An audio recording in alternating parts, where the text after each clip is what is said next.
give you some images that suggests that you will take down? In the first series of The Lobby, Al Jazeera's investigative unit exposed the role of pro-Israel operatives in Britain. The headlines at 11 o'clock. Israel's ambassador to the UK has apologised after a senior diplomat was caught on camera saying he wanted to take down the Foreign Office Minister, Sir Alan Duncan. Sir Alan Duncan, who's a strong critic of Jewish settlements. An undercover reporter for Al Jazeera doing an investigation into Britain's relationship with Israel. This investigation exposes a covert Israeli campaign to influence British policy.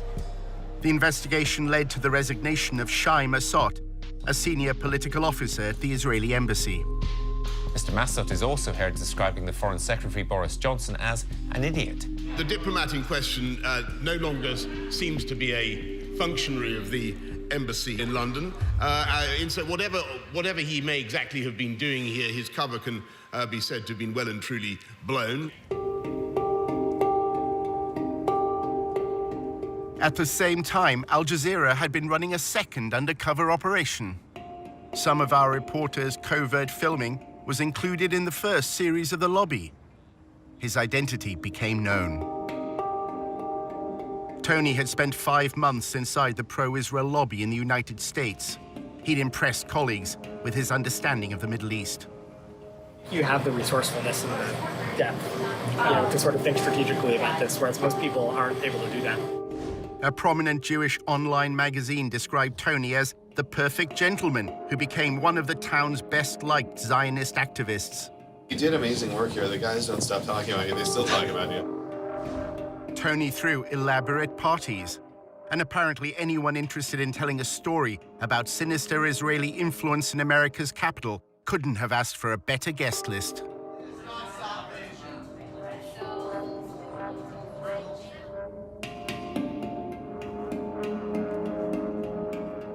In a new edition of The Lobby, we investigate the role of pro-Israel advocacy groups in this country in the first of a 4-part series, how the lobby is being drawn into Israel's covert campaign to spy on American citizens.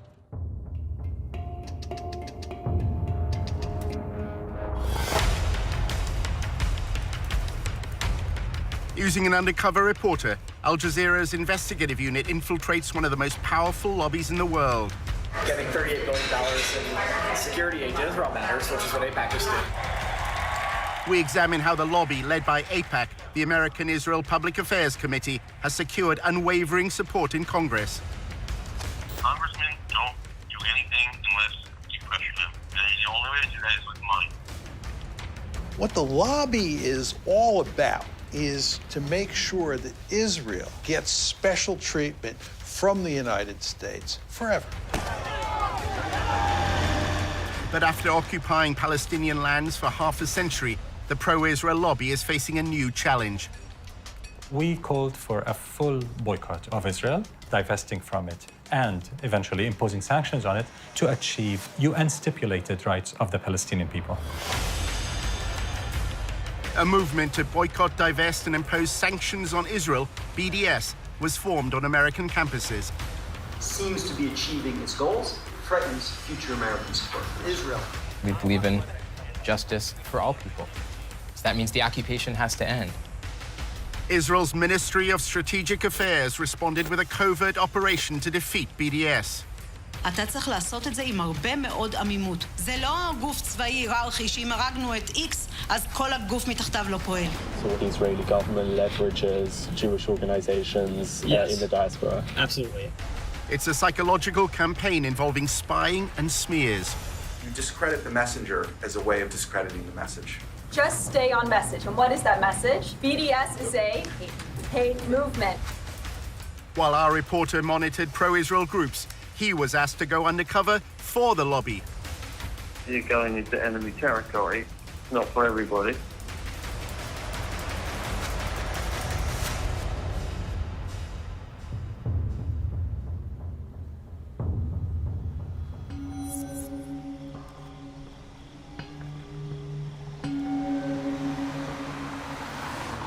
We are a different government working on foreign soil, and we have to be very, very cautious.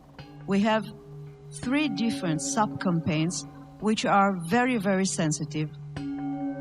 regarding data gathering, information analysis, working on activist organization, money trail. This is something that only a country with its resources can do the best.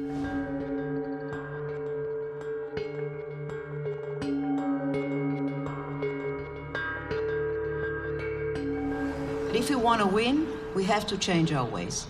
We have to think differently. And this is waging a holistic campaign against the other side. Take him out of his comfort zone. Make him be on the defensive. Israel is involved in a secretive influence campaign whose aim is to discredit its challengers in the West. In the Air Force, when you want to win, you have to have aerial superiority. If you want to win a campaign, you must have information superiority. And this is exactly the added value Israel capabilities, technological and otherwise, we can bring to the game, and we are working on that very hard. In the United States, the lobby is working with Israel to spy on American citizens.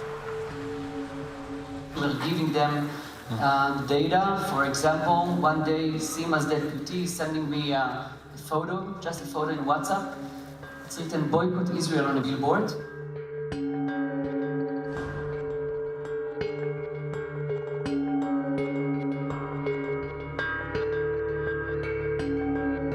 In a few hours, our systems and analysts could find the exact organization, people, and even their names where they live. We gave it back to the ministry. I have no idea what they did with this. But in fact, 3 days later, there were no billboards. We use all sorts of technology. We use corporate level, enterprise grade social media intelligence software. Almost all of this happens on social media. So we have custom algorithms and formulae that acquire the stuff immediately.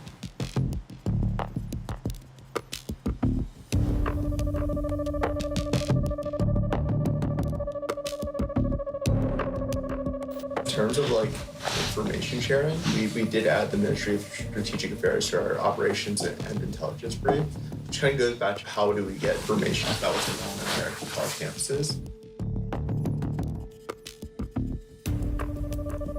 Generally within about 30 seconds or less of one of these things popping up on campus, whether it's a Facebook event, whether it's the right kind of mention on Twitter, the system picks it up, it goes into a queue and alerts our researchers, and they evaluate it, they tag it, and if it rises to a certain level, we issue early warning alerts to our partners.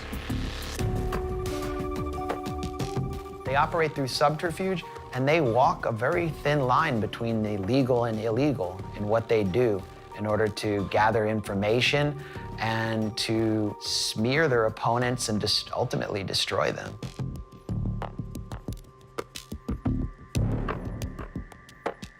In order to understand how the pro-Israel lobby operates, you have to literally be a fly on the wall. If you can't obtain information publicly, you should try to get into the room through other means. Our undercover reporter, Tony, is British and Jewish and had recently graduated from the University of Oxford. He wrote articles and presented himself as a strong supporter of Israel. In Washington, he attended a course on the Israel-Palestine conflict. I'm from the UK, and I'm just taking a course at Georgetown here over the summer. He networked in the social circles of the pro-Israel lobby. Hi, I'm Rona. I'm Tony. Nice to meet you. Good to see you. I'm good. Good to see you. Hey. After building his profile, Tony was accepted on a training course in pro-Israel advocacy. Welcome to Fuel for Truth DC's second boot camp. Congratulations, everyone, to being accepted. What we're going to do right now is just kind of like introduce ourselves. I'm Daniel. After undergrad, I served in the IDF and the paratroopers for 2 years and worked at APAC for a year. One session criticized the UN agency that provides aid for Palestinians. Children are taught in UNRWA Palestinian schools to hate Jews. Another lecture dealt with the international media. Confronting media bias. During the last war, a lot of times videos are circulating of bombed areas or victims, and a lot of it's from Syria, from Iraq 10 years ago, all this stuff. In role-play workshops, they were instructed how to respond to criticism of Israel. Can I have a volunteer? The part-time walls cutting off Palestine. Boycott Israel. Divest from Israel. Sanction companies that do business with Israel. it's kind of odd to call it a wall, given that like 90% of it is a fence. This is a photo. I see a wall. Why can't Israel do more to help, Tony? Our undercover reporter played the role of pro-Israel advocate. Israel's doing a lot to help the Palestinians. I say actually Israel is doing all the best that they can, but it's a tough situation. The businesses in Gaza can't freely send their trucks into Israel to sell their goods. I think you'll find that that's actually a misconception. They do allow their trucks, and what they don't allow is dangerous material. Okay, stop. After the course, Tony was accepted as a volunteer at a pro-Israel communications group called the Israel Project. It's Tony Kleinfeld. Kleinfeld. Like Seinfeld, but with a K on. The Israel Project, known as TIP, describes itself on its promotional videos as a strategic communications group. At TIP, we believe we've found the answer. Israel's enemies have left the battlefield of the Middle East and are now fighting on the battlefield of public opinion. What you have with regard to the United States and Israel is a special relationship that is unprecedented in recorded history.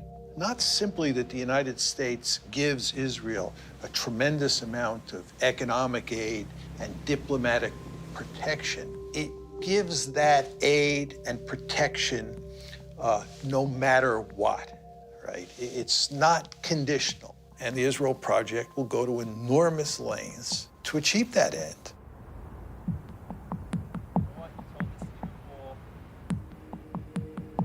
During his placement as a volunteer, Tony took notes on what he saw and heard in TIP's offices. He worked in what they called the war room, where media and communications are monitored.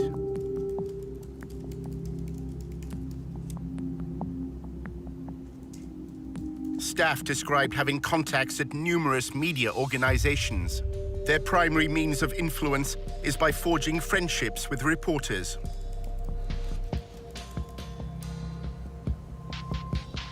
One employee claimed that during talks on the nuclear deal with Iran, TIP applied pressure on the Associated Press news agency to change a headline.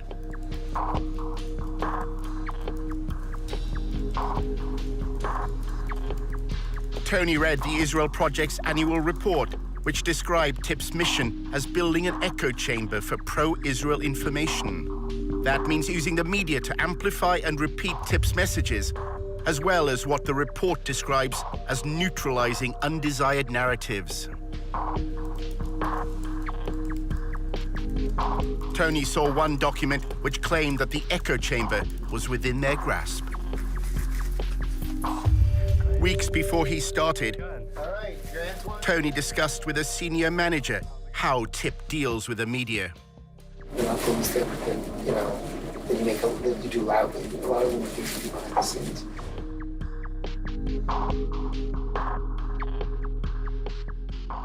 You can get a lot more done by making questions get asked by journalists. And if you create it from multiple directions at the same time through multiple journalists, then you create a kind of sense of crisis. We develop relationships, a lot of alcohol, to get them to trust us. The basically messaging on the following BDS means essentially a kind of a hate group targeting Israel. They're anti-peace. We try not to even use the term just because it builds their brand. We just refer to boycotters. The goal is to actually make things happen now and to figure out what are the means of communication to do that. In 2005, Palestinian civil rights groups sought a peaceful means to protest against Israel's occupation. They identified goods from Israel and called for their boycott. The BDS movement was born.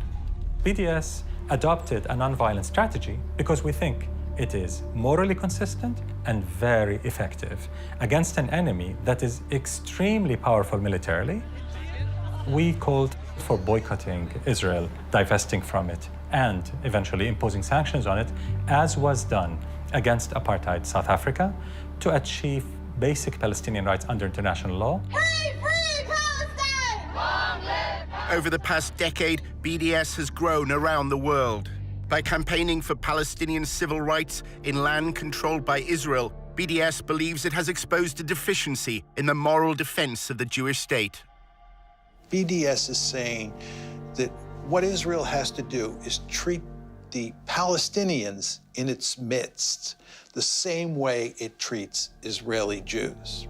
The problem is that if Israel does that, there are more Palestinians, or there will be more Palestinians inside Greater Israel than there are Jews.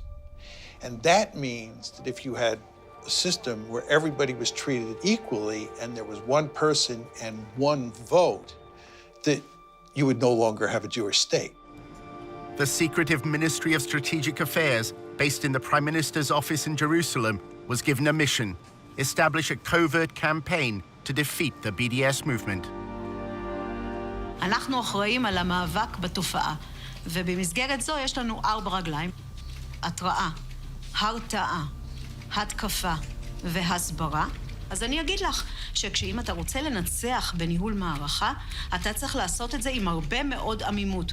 כמו שכשעבדתי על סוגיות צבאיות, כמו חיזבאללה, או כספי טרור, או סוריה, או כל מדינה אחרת שאיתה בעבר ניהלתי מערכה מולה כקמן.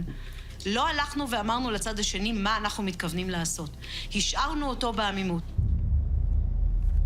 Government ministers attacked me in person, one of them threatening BDS leaders with targeted civil assassination, and others threatening to revoke my permanent residency, along other threats.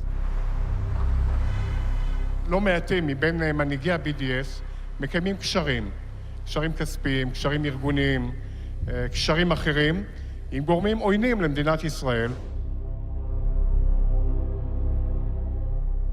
תפקידנו, באמצעות הפעלת המודיעין, לחשוף את הקשרים האלה, ובהחלט באמצעות החשיפה הזאת, גם לדעת לפעול נגדם, לבודד אותם, גם להעביר מידע לאותם גורמים מודיעיניים בעולם וגורמים אחרים. ישראל חייבת לבצע סיכול אזרחי ממוקד במנהיגות ומול פעילי ה-BDS. The campaign includes monitoring the activities of American students.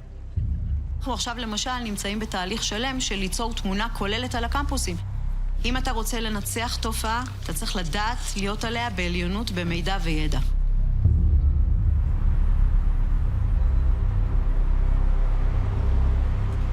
Our investigation into the role of the Israeli state at US campuses led Tony to an employee at the embassy in Washington. She's American, and her job is to analyze BDS activity for the Israeli government. So nobody really knows what we're doing, but mainly it's been a lot of research, monitoring BDS things and reporting it back to the Ministry of Foreign Affairs and making sure everyone knows what's going on.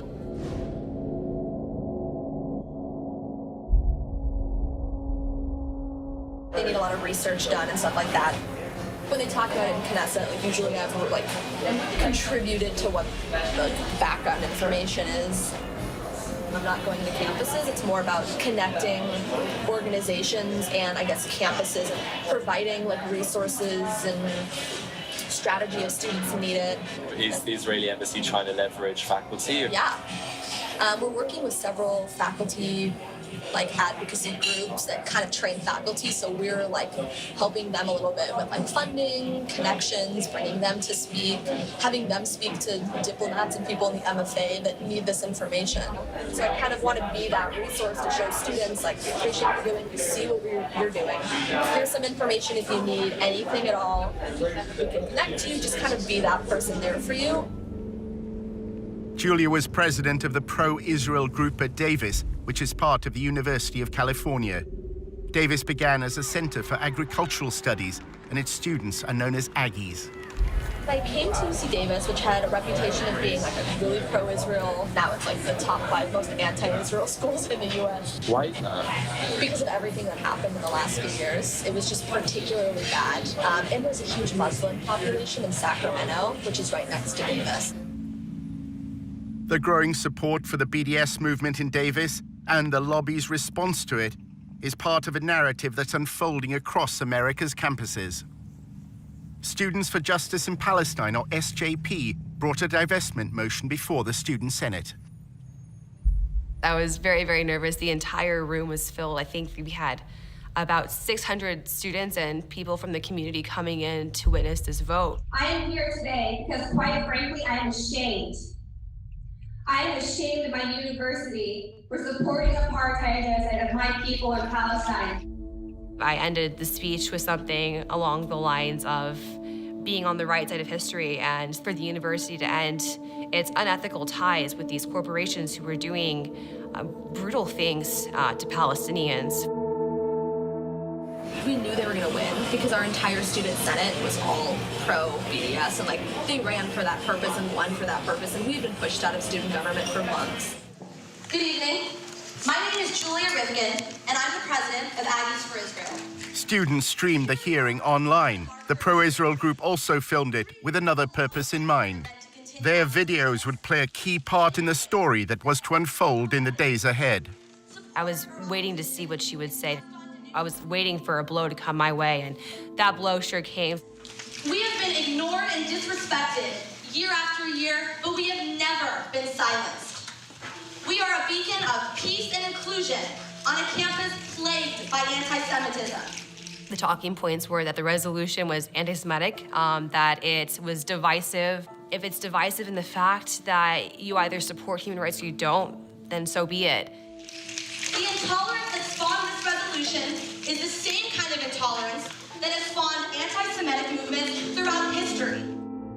The entire thing looked very rehearsed, very, very aggressive, almost comically so.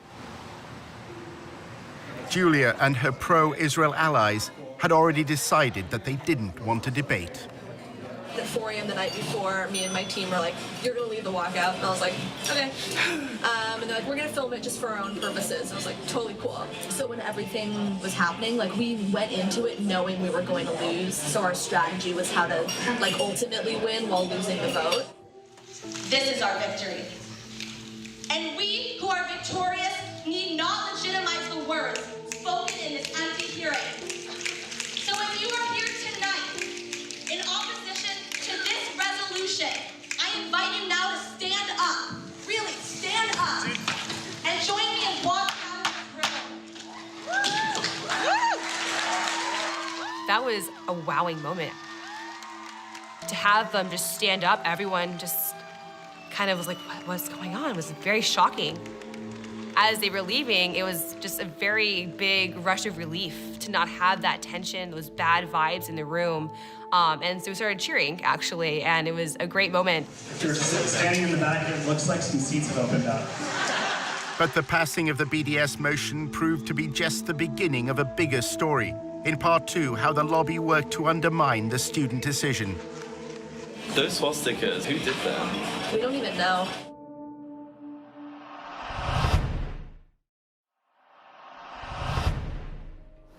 Hi. Hello. Nice to meet you. Nice to meet you too. Our undercover reporter was meeting an employee of the Israeli embassy in Washington. She had led a pro-Israel group while at university in California. So if you are here tonight in opposition to this resolution, Students at Davis were about to vote in favor of a divestment motion. During the debate, the pro-Israel group staged a walkout. They uploaded videos to publicize their protest. Our thought was to control the narratives by having the speech. We wanted it to cause attention. We wanted everyone to see us walking out to show that this doesn't represent us or shit about this. So that's how we kind of formulated it.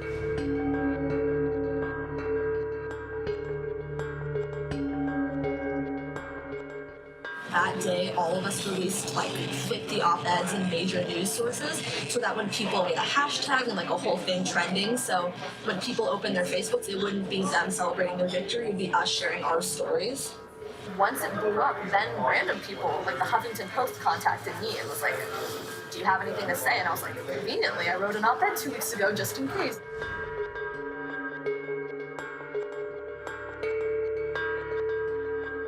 People who weren't involved in anything, their entire newsfeed was Israel stuff, and that was what we wanted, because that's how we got the word out there. How do you delegitimize the other side? Delegitimizing them. Kind of through that lens of taking over and like making them sound crazy at their game.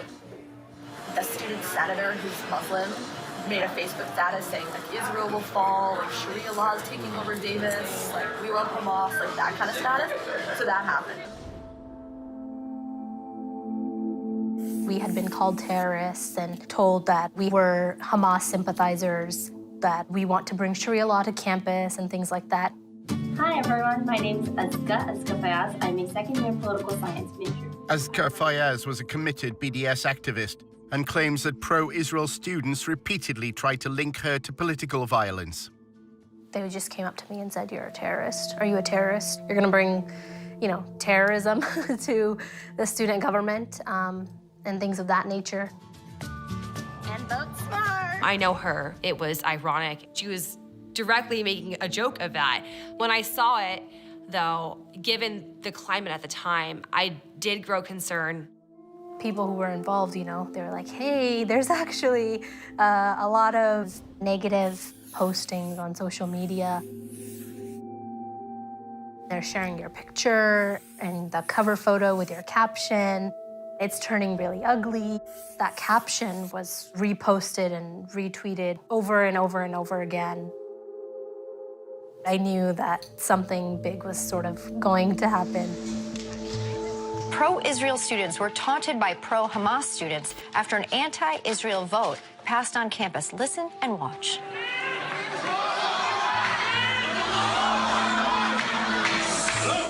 And right after the vote passed, a student senator posted this on Facebook. Hamas and Sharia law have taken over UC Davis, BRB crying over the resilience. I don't have the capacity to bring Sharia law to the University of California, Davis. I don't think any of us really do have the capacity. They wanted to try to make me look as evil and violent as possible. How can we use their words out of context in such a way that their victory doesn't seem so victorious anymore? Conveniently, the divestment video just happened to do that. When they all started shouting Allahu Akbar as we were leaving, that was really nice for us in a way, because we caught them doing what they're doing. And then it went viral on YouTube. Anger and tension running high at the University of California Davis campus. What you just saw played out late last week as the Student Government Association voted on a resolution to boycott the Jewish state of Israel. They kept showing it over and over again. And then they just said that the Muslim students forced the pro-Israel students to leave the room. Reports say when the Israel supporters tried to object to this vote, the pro-Palestinian students you just saw tried to shout them down with cries of Allahu Akbar. I invite you now to stand up. Really, stand up. And join me in walking out of the room. Of course, we know that they left willingly, and they stated that they were going to walk out of the room.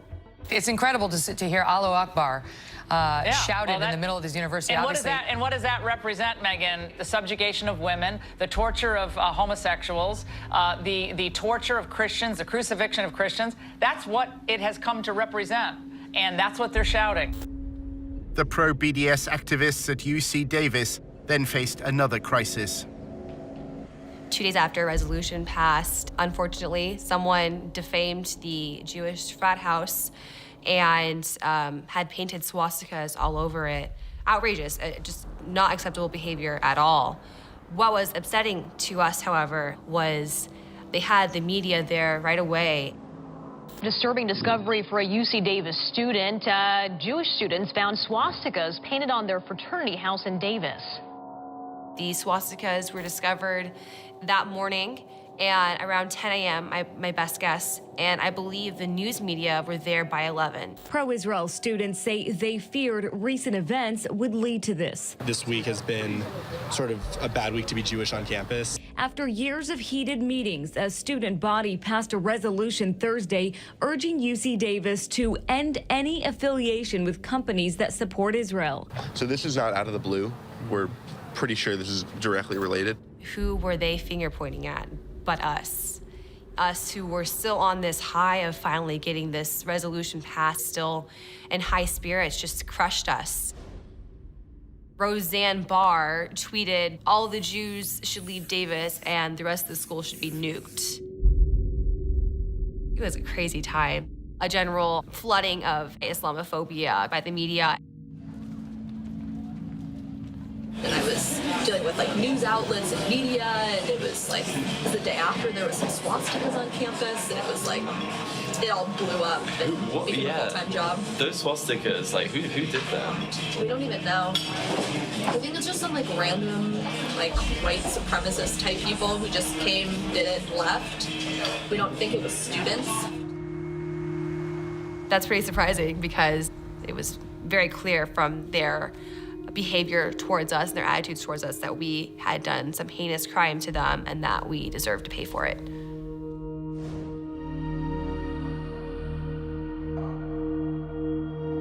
Students who were part of the divestment movement painted swastikas on the fraternity.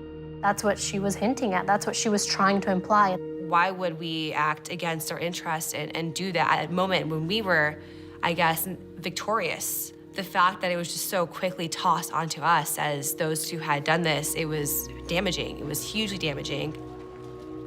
That was kind of our strategy. A lot of it was media-based, which is like kind of my interest in media. And I would say that's like 99% of what it means to be successful. That happened. Then there was another swastika. It was just like every day something new was happening, and I had to... It was weird because they won. Yeah. So you think if they would win, why would they do Exactly. that? Yeah, it's interesting. So, well, that was kind of our whole strategy, is we knew they were going to win. Were you in touch with the embassy, or were you in touch with like any groups? Pretty much all of the groups. Not the embassy, I guess our consulate. As well as the Israeli consulate in San Francisco, Julia's anti-BDS campaign had the guidance of several pro-Israel lobby groups. Stand With Us helped us a little bit in terms of actual research on the speech. They gave us some like legal research type stuff. I'm always biased and want to work with AIPAC, so they kind of helped for like moral support. And David Project helped us a little bit. It was more help like gaining contacts in like the media world. I guess we needed money to pay for somebody to film the speech. Like we had a Davis Faculty for Israel group, and like they were hugely helpful to us. They would, you know, because some of them were retired lawyers, so they'd write legal documents for us. They knew the administration, they were tenured, they had pull. Despite the passing of the BDS motion, the governors of the university known as regents are under no obligation to abide by the students' vote. As for that resolution to boycott Israel, well, UC Regents issued a statement saying they will not even entertain the idea. After looking back on everything, I feel a little creepy because of what happened after the vote. People that were affiliated with the group just were smeared and had to deal with these very personal crises of the world calling us terrorists and the world thinking that we were this spiteful hate group. It's pretty unequivocal how organized they were, how brutal and ruthless that narrative was, and how it affected us in the end. Back in Washington, our undercover reporter was attending the annual conference of the Israeli-American Council.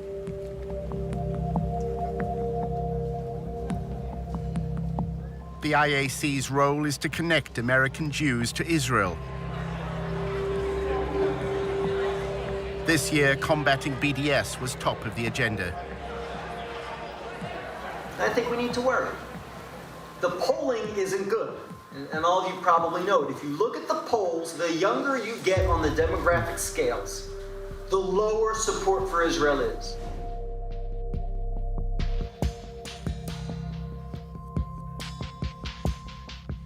It seems to be achieving its goals, and I think it threatens future American support for Israel. Younger people are leaving college less sympathetic to Israel than when they entered. The lobby hope that a new partnership with Israel's Ministry of Strategic Affairs will become a game changer in the fight against BDS. For years, we are trying to defeat the BDS and the delegitimization movement. We are all on the defensive, and I think we should move to the offensive.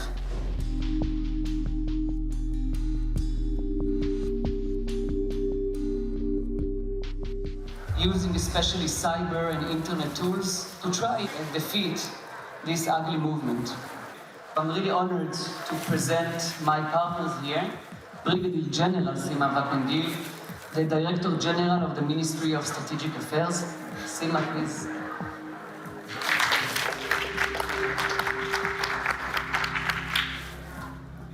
The fact that the Israeli government decided to be a key player means a lot, because we can bring things that usually are not existing in NGOs or civilian entities that are now enrolled in this thing.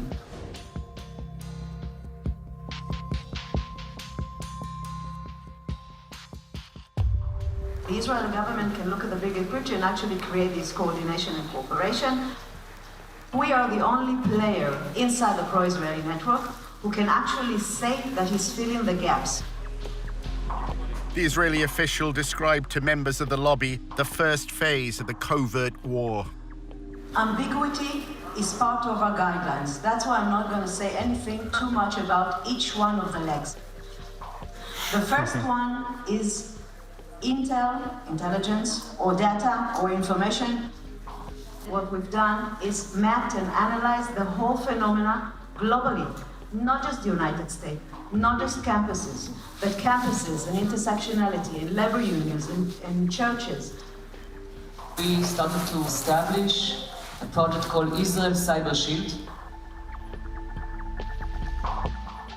This project is actually a civil intelligence unit that collects, analyzes, and acts upon the activists in the BDS movement, if it's people, organizations, or events. And we give everything we collect. We are using the most sophisticated data system, intelligence system in the Israeli market. Let's take the defense activity that we're doing and make it into proactivity and offensivity. Israel has used cyber sabotage. We suffered from intense denial of service attacks, hacking attacks on our websites. Israel decided to go on cyber warfare against BDS publicly. They said, we shall spy on BDS individuals and networks, especially in the West. We have not heard a peep from any Western government complaining that Israel is admitting that it will spy on your citizens. Imagine Iran saying it will spy on British or American citizens. Just imagine what could happen. The Ministry of Strategic Affairs brings together this group called the Global Coalition for Israel. And it's like leading pro-Israel advocacy groups around the world.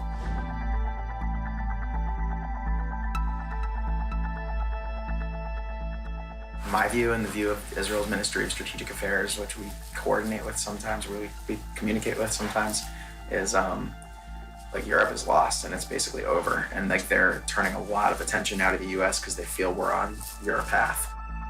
Can I join these? I'd love to. I don't know if you'd let me. But it's like a pretty sensitive conversation, but it's going well. If China was doing this, if Iran was doing it, if Russia was doing it, there would be uproar. You would have Congress going after them, you would have hearings, you would have prosecutions. The question is, how does Israel get away with this? It's modeled on General Stanley McChrystal's counterinsurgency strategy in Iraq. We've copied a lot from that strategy that has been working really well for us, actually. And one of the pieces is this operations and intelligence brief. We're using social media intelligence, a tool called Radian 6. We're phasing that out over the next year, and we're bringing on more sophisticated technology that was developed in Israel.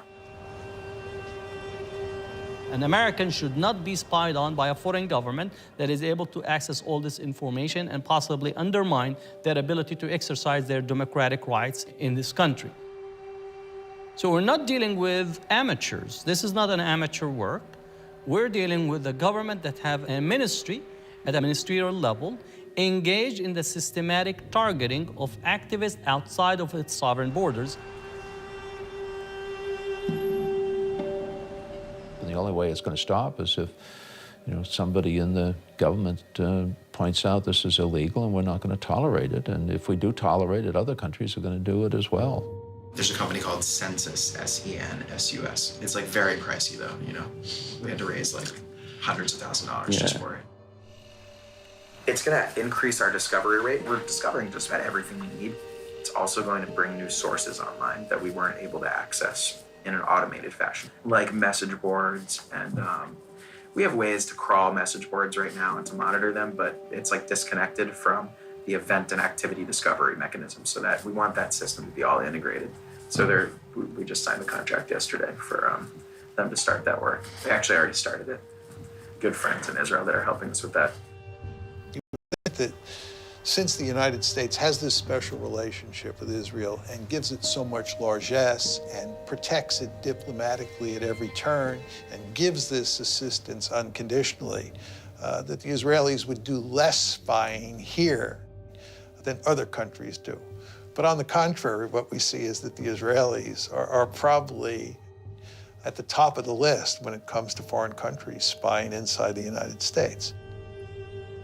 Our investigation into Israel's covert war against BDS led Tony back to Julia Rifkind. She's American, and her full-time job at the Israeli embassy is monitoring BDS. She summed up a typical day at the office. Gathering intel, reporting back to Israel. That's a lot of what I do. It's report back to the Ministry of Foreign Affairs, Ministry of Strategic Affairs, and make sure they have the right information. It's in Knesset of what's going on here. So that's why I do a lot of reporting. I talk to people from tons of organizations, just trying to get the information that I could to report back and kind of just talk through some of the issues with those people, see what their plan was, tell them maybe some ideas we've had, give them our support, the behind the scenes way. Wow, it just looks like the state of Israel is employing little spies, and you can't take a breath without Israel hearing about it. Julia spoke about her former days as a student. While at UC Davis, she was also an activist with AIPAC. The training she received from the most powerful arm of the pro-Israel lobby left its mark. I can immediately tell when meeting with somebody where they were trying to be. The way that I talk about stuff, obviously I'm an AIPAC training camp. I can't activist the way they call it. So I can tell when somebody's on Stand With Us or David Project or ICC or Hasbara or Camera, ZOA. I can kind of tell. She's been trained really well. She follows the commands that she has been given by these Israeli organizations, and she follows it really well. I pretty much, all of my friends work at AIPAC, all of them. So whenever we have events at the embassy, and there's oh, we should invite AIPAC people, it's a joke that obviously I'm gonna be the one to write all the emails down. So whenever they're we have to submit names of lists for events, mine's 15 names and 14 of them are AIPAC. AIPAC encourages the students it trains to conceal any affiliation. When you're lobbying on behalf of AIPAC, you don't say AIPAC. You say I'm a pro-Israel student from UC Davis. And when you're meeting with students on campus, I would never say I am the AIPAC campus rep. I say my name's Julian, I'm a pro-Israel student. You don't need the title, you don't need the organization. AIPAC's involvement in student council elections is also kept secret. AIPAC attracts the more political students who are more interested in lobbying. We had campaigns and stuff like that. We dealt with student elections, very behind the scenes. They actually were found to have put cameras in the rooms where there were meetings going on. I liked meeting outside where there are no rooms and there are no possible cameras under the chairs or wherever they may have put them. I have several weird Facebooks. I have my fake Facebook that I follow all the SJP accounts. I have some fake name. My name is Jay Bernard or something. So it just sounds like an old white guy, which is the plan. I joined all these groups. A lot of people haven't added me. I mainly just wanted to see on the newsfeed what kind of articles they were sharing, just to kind of see what their internal dialogue was. Every single event that I put on, you would have these pro-Israel groups coming out before our guests even got there with their cameras, videotaping. Julia has no contact with her handlers in Israel. She writes her intelligence briefs and awaits their instructions. I write a report that I give to my boss, who translates it. 'Cause it's really weird. We don't like talk to them on the phone or like email or whatever. There's like a special like server that's like really secure that I don't have access to because I'm an American. You have to have like clearance to access the server. It's called cables. It's not even necessarily in Hebrew. It's like literally cables. I've seen it. It looks really bizarre.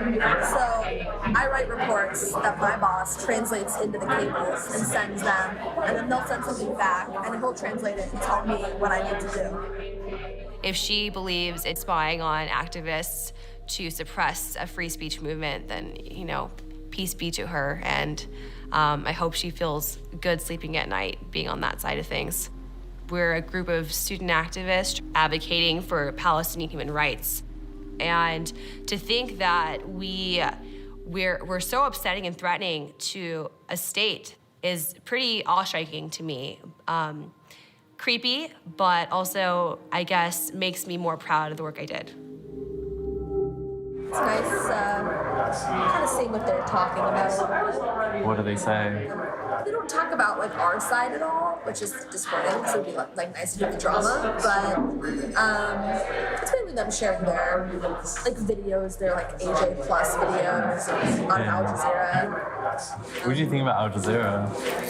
It sucks because they have a lot of interesting like liberal videos, which I'm like, wow, like that's amazing to hear about that human rights issue, and hear about that like sexism situation or whatever. And they'll show like why Israel is an apartheid state. And you're like, ooh, like not anymore. So that's what's annoying is that it gets tied to all those causes. It's hard to be liberal.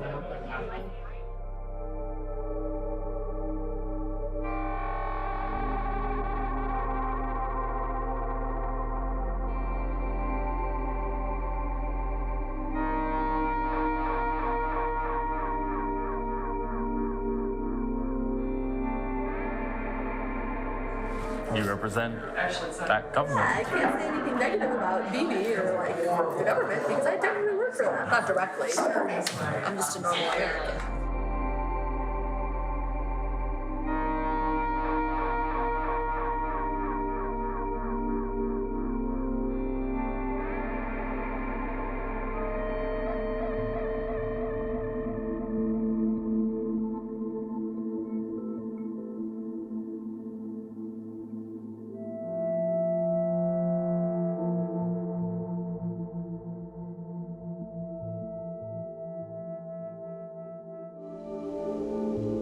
In episode 2, Tony discovers how the lobby raises funds for congressmen. Basically, they hand him an envelope with 20 credit card numbers.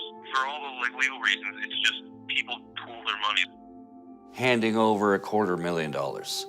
That buys a lawmaker. And how a row over anti-Semitism swept through the University of Tennessee. You have to show that they're racist hate groups and to consistently portray them that way.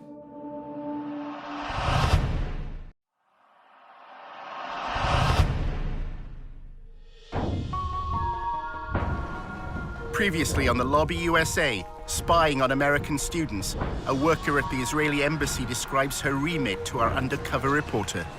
Everything's gathering intel, reporting back to Israel. That's a lot of what I do. It's report back to the Ministry of Foreign Affairs, the Ministry of Strategic Affairs. It's part of a covert campaign to influence America's youth. We have 3 different sub-campaigns: data gathering, working on activist organization, money trail. Wow, it just looks like the state of Israel is employing little spies. In the second of a 4-part series, how the pro-Israel lobby influences Congress. And as our undercover reporter gains greater trust, he is offered an extraordinary assignment.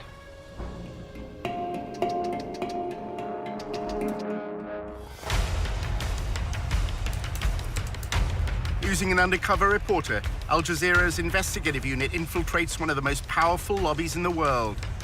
Getting $38 billion in security aid to Israel matters, which is what AIPAC just did. We examine how the lobby, led by AIPAC, the American Israel Public Affairs Committee, has secured unwavering support in Congress. Congressmen don't do anything unless you pressure them. And the only way to do that is with money. What the lobby is all about is to make sure that Israel gets special treatment from the United States forever. But after occupying Palestinian lands for half a century, the pro-Israel lobby is facing a new challenge. We called for a full boycott of Israel, divesting from it, and eventually imposing sanctions on it to achieve UN-stipulated rights of the Palestinian people. A movement to boycott, divest, and impose sanctions on Israel, BDS, was formed on American campuses. It seems to be achieving its goals. It threatens future American support for Israel. We believe in justice for all people. So that means the occupation has to end. Israel's Ministry of Strategic Affairs responded with a covert operation to defeat BDS.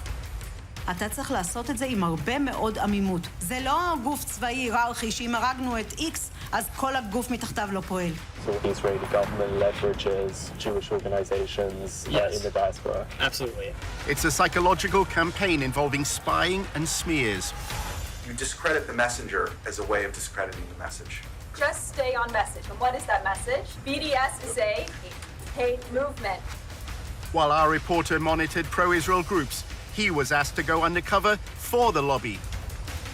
You're going into enemy territory. It's not for everybody.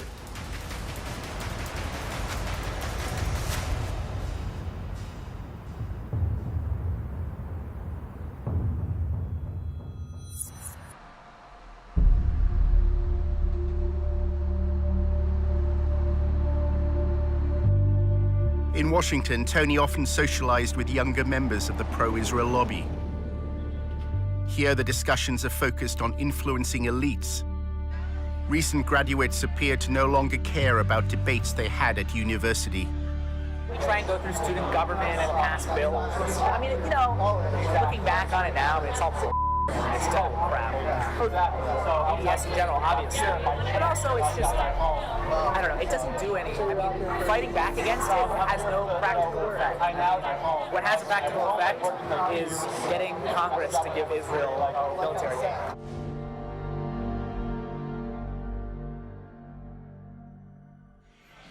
At the end of the day, it doesn't matter what happens at the University of X. What matters is what happens here. What matters is what happens in the capitals of the state, the capitals of other countries. The pro-Israel lobby is keen to co-opt elites beyond America. At a party organized by AIPAC, Tony met an intern at a public relations firm whose clients include the United Arab Emirates. The lobby apparently has allies in the Arab world. The American Jewish Committee is running a study tour to, it's either Dubai or Abu Dhabi, and they're talking about mutual cooperation.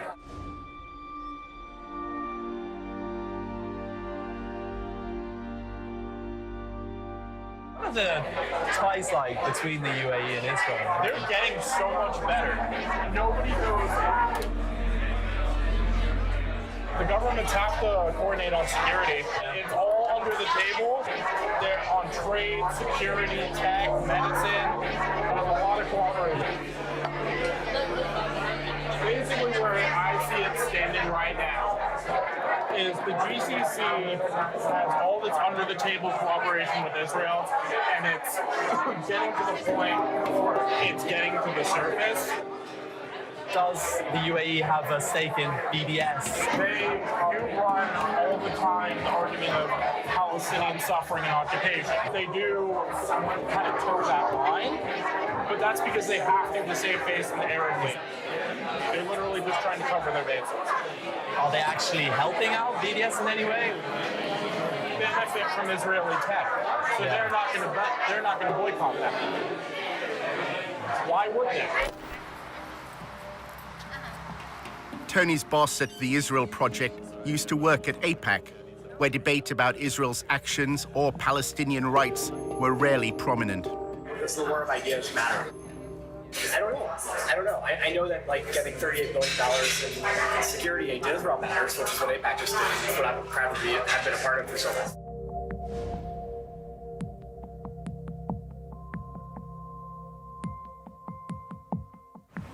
My job was basically to convince students that participating in the war of ideas on campus is actually a distraction. You can hold up signs and have rallies on campus, but the Congress gets $3.1 billion a year for Israel. Everything AIPAC does is focused on influencing Congress. Congress is where you have leverage, so you can't influence the President of the United States directly, but the Congress can. AIPAC is very interested in making sure that every representative and every senator toes the line on Israel. And it is highly effective in that regard. That's why it's considered to be synonymous in many people's heads with the lobby. AIPAC's website shows members of Congress attending its conferences and declaring their support for Israel. And on behalf of Congress, thank you for sending a clear and unequivocal message to the world that the United States stands with Israel now, tomorrow, and always. I reject the BDS movement, whether it be on campuses in France and London or right here in the United States of America. To get elected in the American political system, you need lots of money. What AIPAC does is it makes sure that money is funneled your way if you're seen as pro-Israel, and it'll go to significant lengths to make sure that you stay in office if you continue to be staunchly pro-Israel. May God bless Israel. May God bless the United States of America. May God bless you all. Thank you so much. Thank you.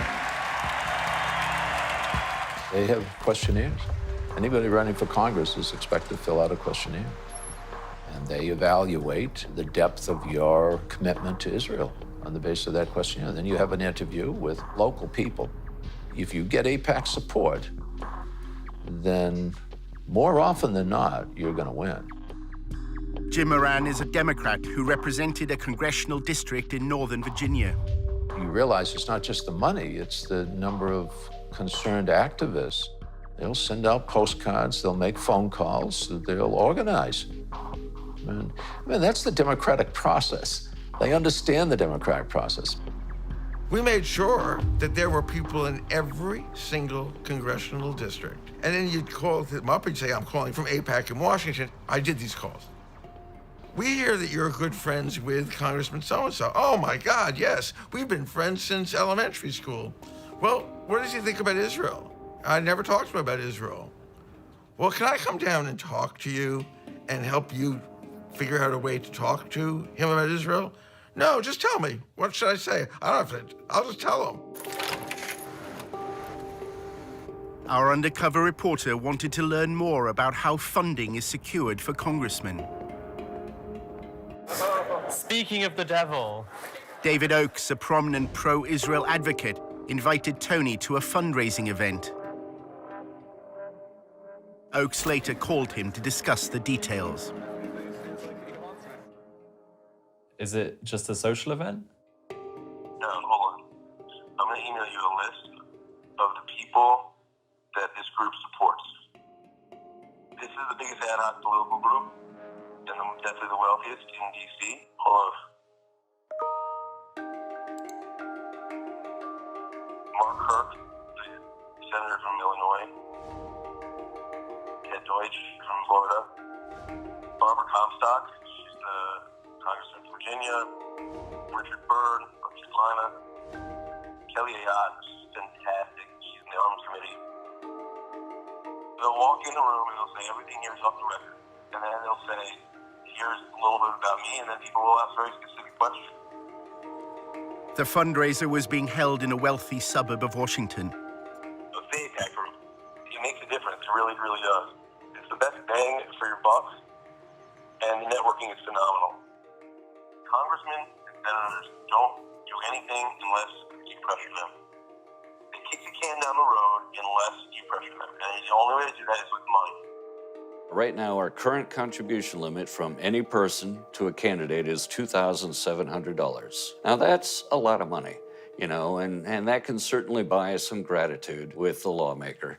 But if you really want to add punch to that type of buying of favors, what you do is you get 50 or 100 people together at an event like this, all chipping in $2,700, and then you bundle it all together and hand over the total amount to the lawmaker. At that point, we're talking anywhere up to $250,000. So suddenly you've got a group of people with the same demand they want from the lawmaker handing over $250,000. That buys a lawmaker. The fundraiser was for Anthony Brown, who ran for Congress in November 2016. This is direct spending. Brown's going to use that 30 grand to do ad campaigns. So they strategically pick the ones who are in the close regions that they want to build relationships with. So we want the Jewish community to go face to face in a small environment, 50, 30, 40 people, and say, this is what's important to us. We want them to make sure if we give you money that you're going to enforce the Iran deal. That way, when they need something from him or her, like the Iran deal, they can quickly mobilize and say, look, we'll give you 30 grand. They actually impact it. He's actually saying we're buying these office holders. And that's the point. We're chipping in all this money so we can hand over $100,000 or $200,000 to the office holders so we can buy them. They're not supposed to advertise. There's all these advertising laws. I was surprised they had an invite. I've never seen an actual invite before. Oakes described a similar event he attended in New York, which included donors from Wall Street. In New York, with Jeff Talbot, we don't ask a goddamn thing about Palestinians. You know why? Because it's a tiny issue, that's why. It's a small, insignificant issue. The big issue is Iran. We want everything focused on Iran.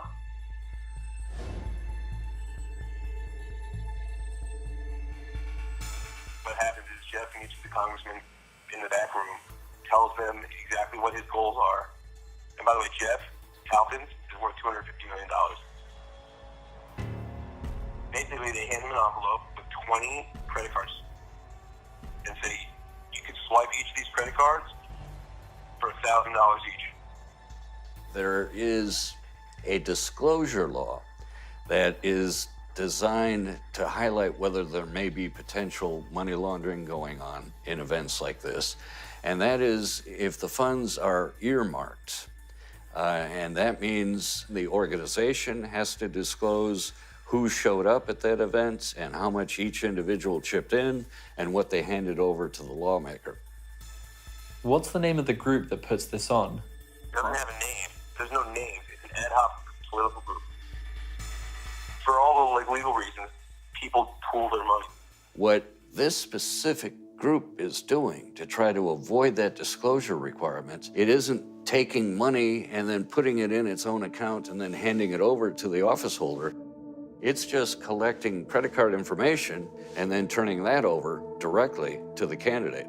Therefore, it's not violating the earmarking law, and they're not reporting this. All we would see on the campaign finance reports are the individuals who contributed. But there'd be no record on those campaign finance reports that they worked together as a bundling group, that they were all at this event. All we'd know is person A gave $2,700, person B gave $2,700, and we'd have no idea they're working in tandem with each other. The one in New York is 10 grand over 2 cycles. It's a minimum commitment. Some people give a lot more than that. Whatever your commitment is. So like if you give 5,000, Jeff will ensure that I don't go over the 2,600. You know what I'm saying?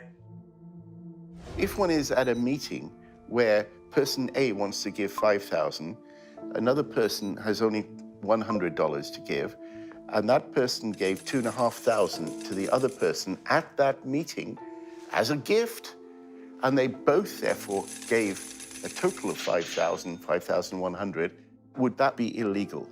That would be illegal. That would be laundering of campaign contributions. The limit applies to the individual.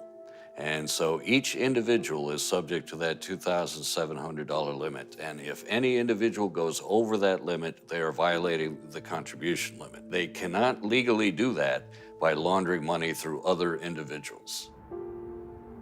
If you give 5,000, Jeff will ensure that I don't go over the 2,600. You know what I'm saying?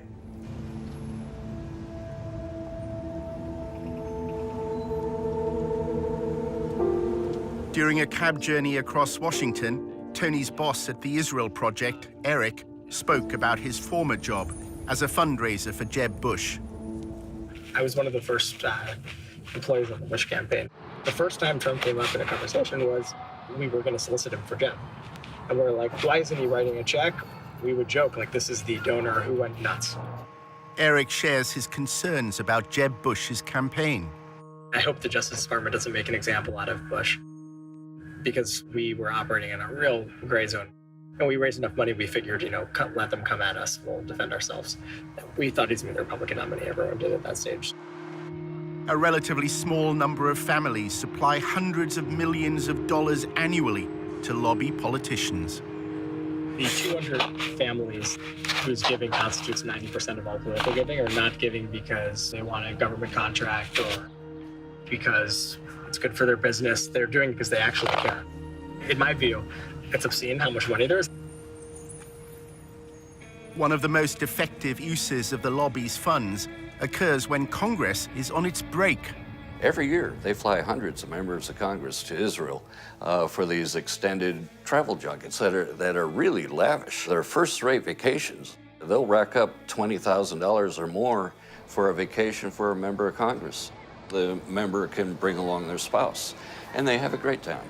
You are told that Israel continues to be under siege from hundreds of millions of its neighbors who are Muslim and who hate Israel, who hate Jewish people. You're told that Israel survives because of the United States and because of American politicians like you who support us. An attempt was made to change the law so that all expenses-paid trips would be considered a bribe.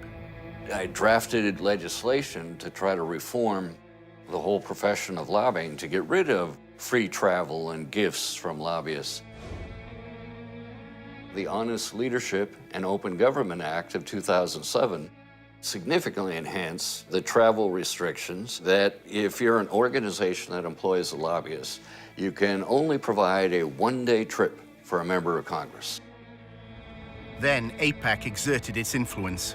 There was a major loophole written into the travel restriction that was essentially engineered by AIPAC, and this loophole is widely known as the AIPAC loophole. The clause excluded educational trips organized by a charity that didn't hire lobbyists. AIPAC happened to be affiliated to such a charity. It doesn't have an office, it doesn't have any employees, it's just a tax form that they filed. Gifts of dinner, gifts of wonderful resorts to stay at, gifts of entertainment, all of which is packed up into one of these trips, is a very, very effective tool at influence peddling. Most of our donors were like nudniks, like schleppers. The quality is starting to improve. We're attracting more impressive people. Until recently, the people we're attracting, was the guy who's wealthy, gives away $25,000 a year, $10,000 is to us, and this is his hobby and full-time job, and he won't shut the up or stop calling.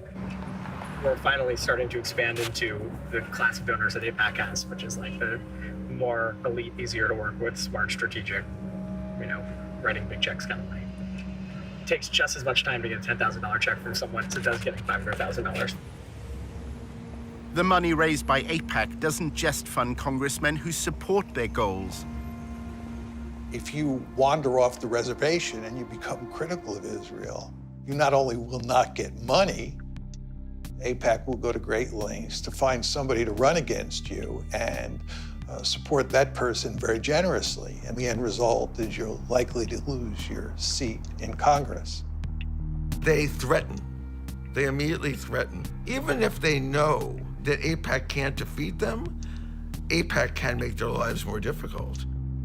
They can make sure that their next town meeting or something, some members of the Jewish congregation jump up and say, but you're anti-Israel. In 2002, AIPAC was lobbying Moran to vote for the invasion of Iraq.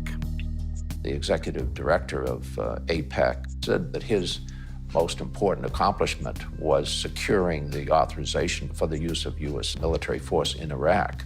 AIPAC was pushing it very hard. Why does AIPAC benefit from the United States going to war? The United States getting involved in wars in the Middle East is ultimately in Israel's interests, because we have a stake in the region. Congressman Moran refused to vote for the invasion, as AIPAC requested. There are compelling, fundamental reasons why this body should oppose this resolution. Then at a public meeting, he was asked a question. A Jewish woman actually stood up in a town hall. She said, why aren't more Jews involved in the marches against the war? I said, if the leaders of the Jewish community were opposed to the war, I think that would make a difference. The lobby reacted, claiming this was evidence of Moran's belief in a Jewish conspiracy that was leading America to war. There was a conservative rabbi in my district who was assigned to me, I assume, by AIPAC. And he had warned me that if I voiced my views about the Israeli lobby, that my career would be over, and implied that it would be done through the Post. And sure enough, the Washington Post editorialized brutally. Everybody ganged up.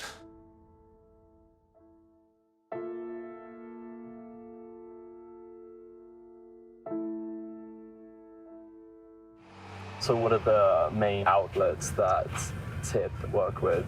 Washington Post is the biggest one. Okay. Isn't that like just down there or something? Yeah, it's actually that building. Moran claims the Washington Post's editorial board has a close relationship with AIPAC. The principal editorial board of the Post itself has been a very effective instrument because they've been able to maintain their credibility. And it's a great paper in every other way, but because they have such credibility, they're extremely effective. Everyone knew he wasn't anti-Semitic. Anti-Semitism has come to mean anti-Israel. The AIPAC crowd doesn't really care very much about whether or not a person likes Jews or wants one to move next door. All they care about is what their position is on Israel. Both of my daughters married Jewish men. My grandchildren are Jewish. Anybody that considers me anti-Semite is ignorant.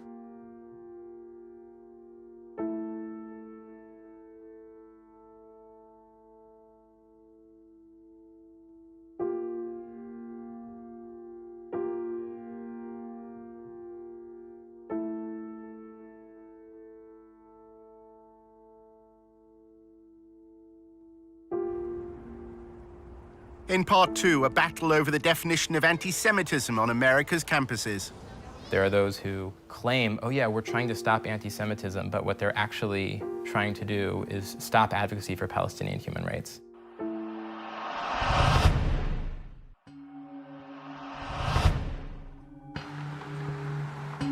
In part one, our undercover reporter discovered that many young people in the pro-Israel lobby have given up debating the BDS movement on campus. We try and go through student government and pass bills. I mean, looking back on it now, it's all it's total crap. Fighting back against it has no practical effect. What has a practical effect is getting Congress to give Israel military aid. Tony was attending a party run by an advocacy group that he'd joined. A journalist then approached him with an extraordinary proposition. He wanted Tony to work undercover for the lobby at a meeting of BDS activists. For the Allgemeiner, so we're trying to recruit someone to go undercover just to go there and just see what's going on. And I think the person would get paid for it too.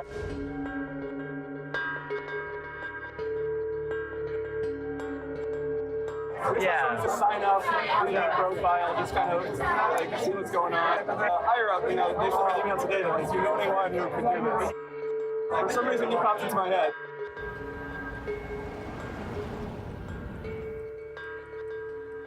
A few days later, a journalist from the Allgemeiner contacted Tony.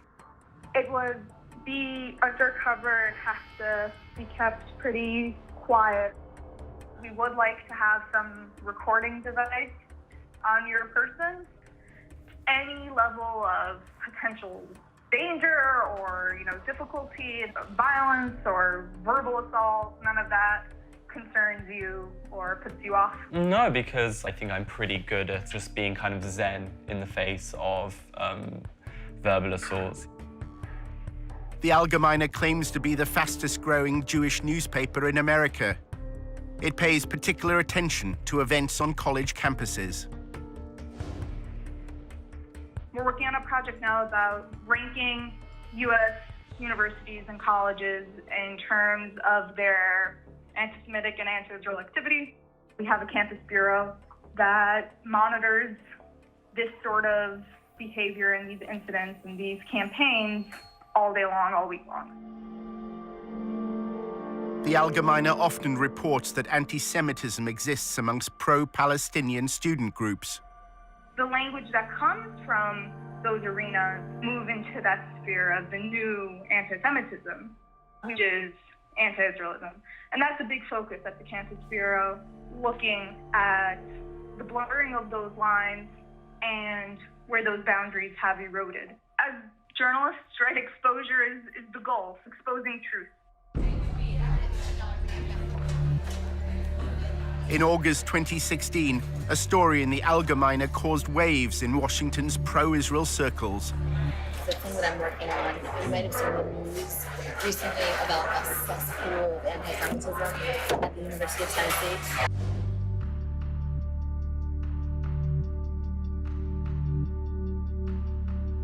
So the expose was on these anti-Semitic tweets. They uncovered 14 current students, 5 recent graduates at the University of Tennessee that had tweeted all of these horribly anti-Semitic things. The evidence was released by an anonymous group within the pro-Israel lobby. They're called Canary Mission. Nobody really knows who they are. Yeah. They expose anti-Semitism, anti-Israelism, and anti-Americanism in the U.S., like on college campuses. They study it and then release these expose reports, but they're secretive. They don't reveal who they are. The University of Tennessee is based in Knoxville, a quiet city in the east of the state. Tennessee is conservative and religious. The Christian church has political influence here. 6 out of 10 voters opted for Donald Trump. At the university, students and professors, including opponents of BDS, were taken aback by the headlines. It said that there was rampant anti-Semitism at the University of Tennessee. This was quite a shock. It was very surreal and strange. I didn't see anything happening on the ground. It all seemed to be internet-based. There's this international headline with our names and this defamation of our characters. It was the last thing that we were expecting to happen. I was surprised that they were targeting the University of Tennessee. I mean, there's just not a whole lot going on in Knoxville. It just seems such a benign target. Several tweets were clear-cut examples of anti-Semitism. Some failed to distinguish between Jewish people and the State of Israel.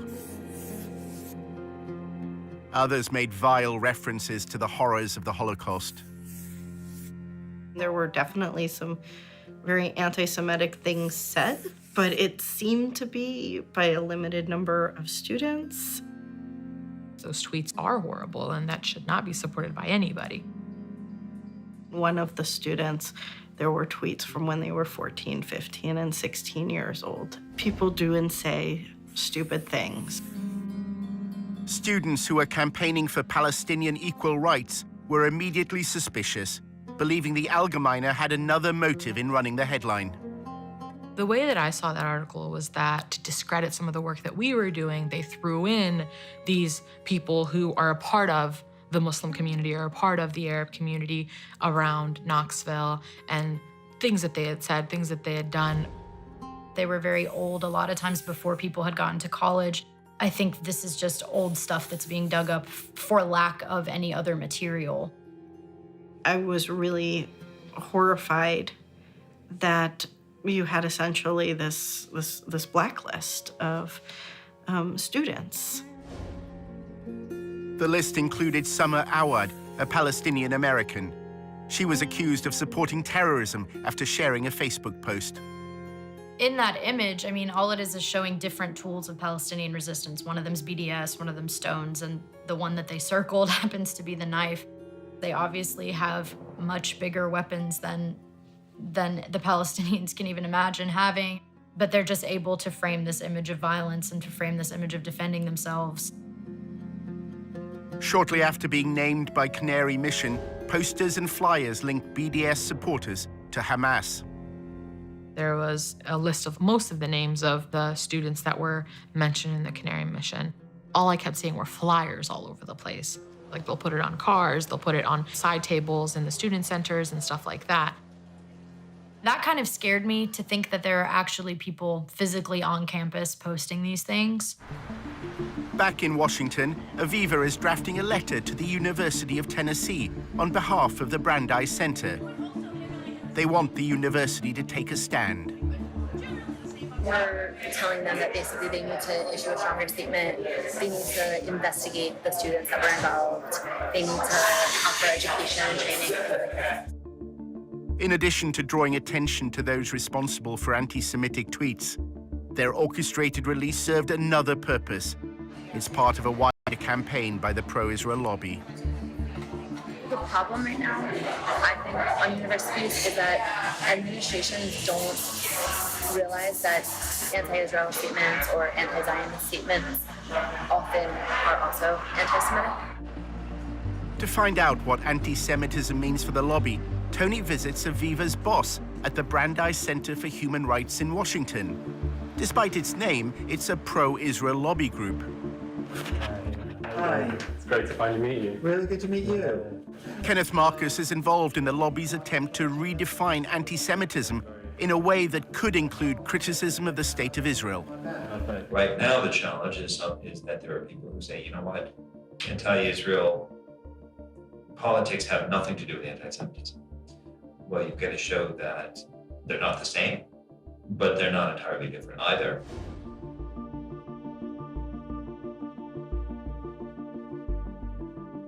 The goal is to have the federal government to establish a definition of anti-Semitism that is parallel to the State Department definition.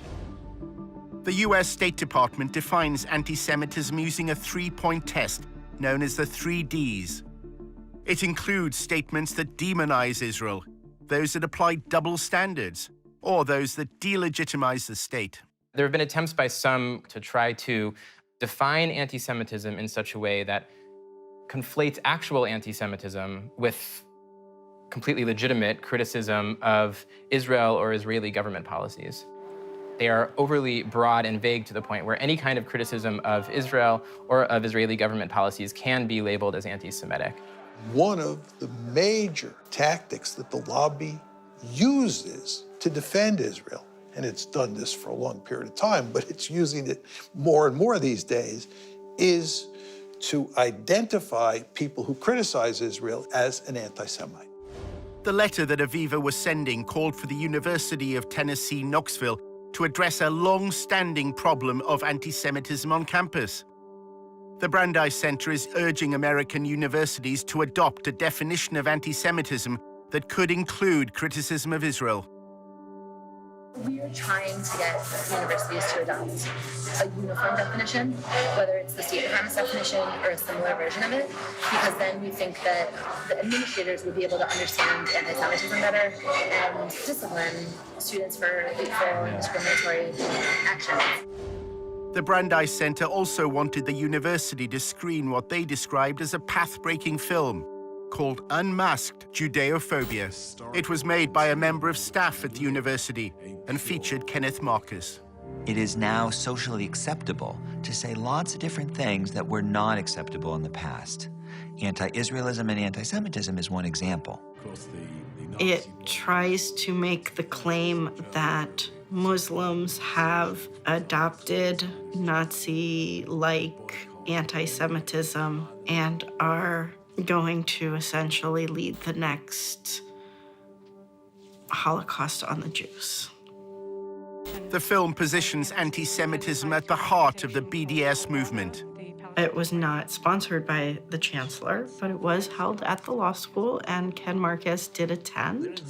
It was screened on the day that commemorates victims of the Holocaust. The film was not appropriate for Holocaust Remembrance Day. As a scholar of the Holocaust and anti-Semitism, I would just say the film's conclusions didn't meet scholarly standards. Exactly why Washington's pro-Israel lobby is concerned by events in Tennessee is at first hard to understand, until one considers the growth of evangelical Christianity in the southern states. Tennessee is a Bible Belt state, and the capital of Tennessee is known as the buckle of the Bible Belt. And that good old Southern Christian culture is very strong here, and a big part of that has now become this rhetoric of Christian Zionism.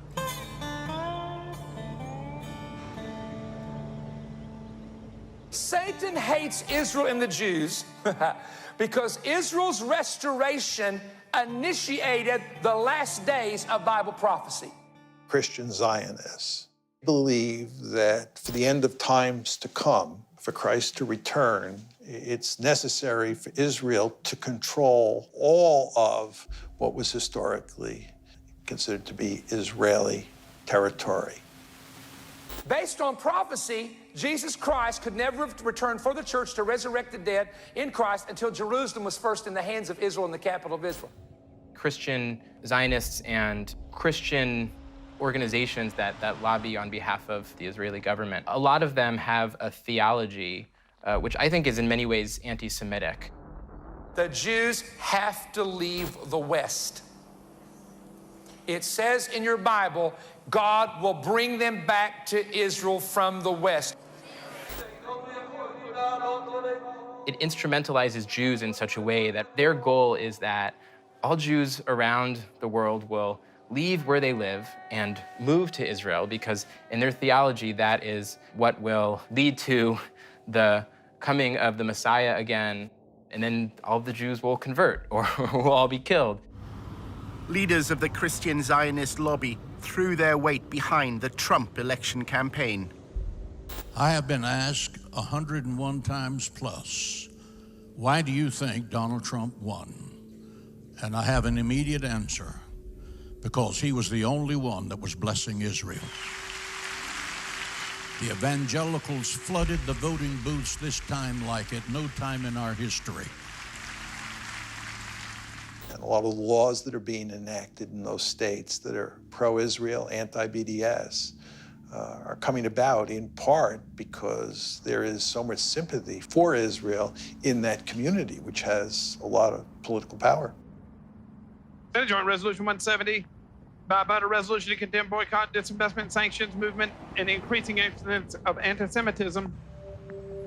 In 2015, Tennessee became the first state legislature to condemn BDS. It's the result of the lobby's attempt to use legal means to quell BDS on campus. In recent light of anti-Semitic things that have happened here in Tennessee on our college campuses, we are just expressing our support as an ally for the state of Israel. And with that, I renew my motion. Made it seem as though there's this huge Palestinian liberation movement happening in this state. That's the way that it was presented at the legislature, was that we need to stop this before it takes over our state. There's an intensive effort by Israel and pro-Israel groups to get governments, universities, legislative bodies to adopt a definition of anti-Semitism that includes criticism of Israel and its state ideology, Zionism. We're the space where a lot of these things are initially brought and tested. The rough drafts, like the beta version, comes here, and then you'll see that same bill go into another legislature the following year. According to their definition, if I say to you that I believe that instead of separate Israeli and Palestinian states, there should be a single state where Jews, Christians, Muslims, atheists, everyone has full equal rights, the way they do under the Constitution of the United States, that would make me an anti-Semite because I'm denying Israel's right to be a Jewish state. How to define anti-Semitism? I would say hatred, discrimination, violence, animus towards Jews for being Jewish, I would say, is the broadest definition of anti-Semitism. They have created this perverse definition of anti-Semitism where calling for everyone in Palestine, Israel to have equal rights is somehow an attack on Jews. And they're trying to get this pushed into official definitions. And this has been a key goal of people like Kenneth Marcus and the Brandeis Center, so that they can then go after people who are advocating for equality and bring them up on charges that they're actually anti-Semitic bigots. You have to show that they're racist hate groups, and that they are using intimidation to get funded, and to consistently portray them that way. 6 months after the Allgemeine ran its report, an anti-Semitism awareness bill was brought before Tennessee's State Assembly. The bill incorporates the 3Ds definition, which can include criticism of Israel. Kenneth Marcus gave evidence. When I had read a newspaper article in a major national Jewish newspaper indicating some issues, we independently verified several different issues going on with blogging, I think it was Facebook entries, Nazi-type references to Jews, and the need to kill Jews. They may have dealt with that, but it seems to me it's an indication that the problem is here. In order to create enough sort of political momentum and hysteria to get these bills through, you need to show that anti-Semitism is rife on campuses. You see groups like the Brandeis Center jumping on headlines which are very dramatic and very scary. Incidents like the one that they claimed happened at the University of Tennessee are certainly helpful in a political sense if you're trying to push legislation like that through. Have a right to exist. Aviva Vogelstein also traveled to Tennessee. If a student on a campus says, from the river to the sea, Palestine will be free, meaning that from the Jordan River to the Mediterranean Sea, there will be no state of Israel, that would be considered anti-Semitic. Another example would be when students on campus chant things like, Intifada, Intifada, we support the Intifada. That's calling for, an Intifada is calling for violence against innocent Israeli civilians. And that is an incitement to violence. And it's calling for demonization and delegitimization of Israel. 7 months earlier, when Aviva was writing the letter to the University of Tennessee, she was talking to a leader of the Jewish community in Knoxville. It seems that she told Aviva that the University of Tennessee doesn't have a long-standing problem of anti-Semitism. She's like, I've been on campus for 10 years, and there have been no, actual incidents of anti-Semitism. I'm like, these tweets are obviously disgusting and need to be addressed. It's very misleading that they're calling this a cesspool of anti-Semitism. Jewish students at the University of Tennessee repeated this sentiment before the state legislature. When people say things like we're experiencing anti-Semitism, it hits us pretty hard. When we were told that this was being said about our university and the climate at our university, we were really confused because we had never heard about any form of anti-Semitism that was happening on our campus. So this was kind of, the first thing to come to us. So if we're the students who are supposed to have been affected by this so-called climate, you would think we would kind of know about it before. There's no evidence that there's sort of an atmosphere of intimidation against Jewish students. Once you look behind the headlines at Tennessee, that's what everybody said. I think it's important to highlight that any allegations that this bill is based off of, those allegations are purely external allegations, meaning they're coming from all over the country except for Tennessee. Everybody agreed on that. The only people who didn't agree were the people coming from outside the university, Kenneth Marcus and others, who have the agenda to present the University of Tennessee and other campuses as dangerous places for Jewish students. One of the consequences of the allegations of anti-Semitism has been to temper activism for Palestinian equal rights. You can look at this campus in the last 8 months and see that there has been little to no activism on that forefront. I would say last year this time, we had a new sort of adrenaline underneath us, and then this kind of completely killed our fire. And it was hard to gain that momentum once again. Remember that there's 2 steps in the lobby's game plan. The first is to put out a story that's very favorable to Israel. But the second step is to do everything possible to minimize the amount of debate there is about Israel and silence the other side as much as possible. After Aviva spoke to Jewish students in Tennessee, she also learned that their greatest concern is unrelated to pro-Palestinian activism. BDS is not a real movement on the campus. Students for Justice in Palestine, which has like a large following nationwide, has like very few active student members. We mostly only have problems with Christians trying to proselytize the Jewish students, because in the South, everyone is so like evangelical.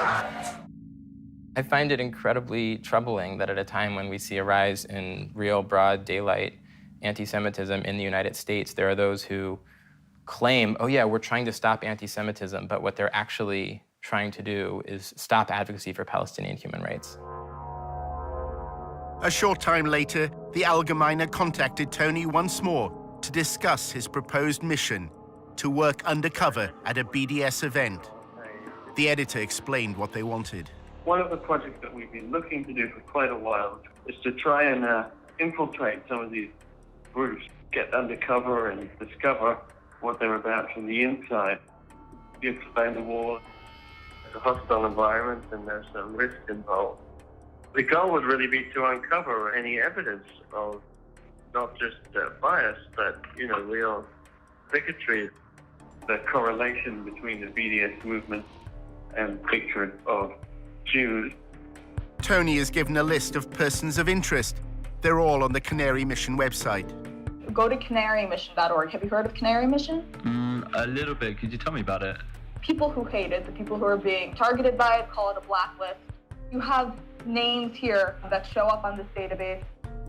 Students and professors, faculty, speakers, organizations that have ties to terrorism, outright ties to terrorism, or terrorists who have called for the destruction of the Jewish state. Despite running Canary Mission's Tennessee expose, the Allgemeine staff say Canary's identity is still a mystery.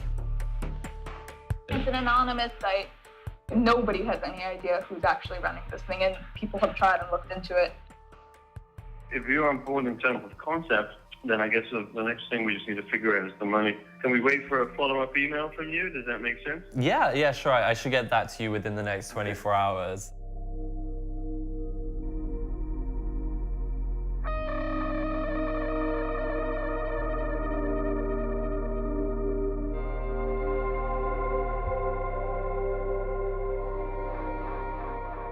Coming up in episode 3 of The Lobby, how anonymous websites smear pro-Palestinian activists on campus. It was really an attempt by people who didn't know us to think, maybe I can destroy this marriage at the very least. It's psychological warfare. Drives them crazy. They're terrified of Canary Mission. And we reveal for the first time the people behind Canary Mission.